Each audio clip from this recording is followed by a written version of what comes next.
காணும் ஒவ்வொரு பிள்ளைகளிடம் எல்லாம் உன் மதிப்பெண் என்ன, உன் மதிப்பெண் என்ன என கேட்டு சங்கடத்தில் ஆழ்த்தாதீர்கள். அதிக மதிப்பெண்கள் வாங்க முடியாத பல பிள்ளைகள் திறன் அல்லது அறிவில் குறைபாடு உடையவர்கள் என்று பொருள் அல்ல.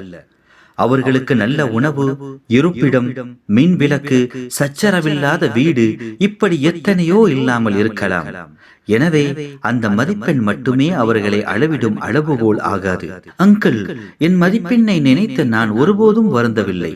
ஆனால் அடுத்த சில நாட்களுக்கு நான் காணும் ஒவ்வொருவரிடமும் எழும் என்ன மதிப்பெண் எடுத்தா என்ற கேள்விக்குத்தான் நான் அஞ்சுகிறேன் என்ற ஒரு பிள்ளையின் ஆதங்கம்.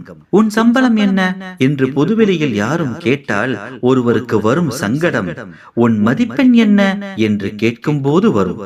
ஆகவே மதிப்பெண்கள் தேவையான இடத்தில் தேவையான மனிதர்களிடம் மட்டும் வெளிப்பட்டால் போதுமானது. ஒரு இமெயில் பாஸ்வேர்டு போல, ஏடிஎம் பாஸ்வேர்டு போல, ஆதார் எண் போல, அதுவும் ஒரு குடும்ப அந்தரங்கமாகவே இருக்கட்டும். உன் மதிப்பெண் என்ன என்று ஒரு பிள்ளையிடம் கேட்பது நாகரீகமற்ற செயல் என்ற எண்ணம் பரவட்டும். நன்றி.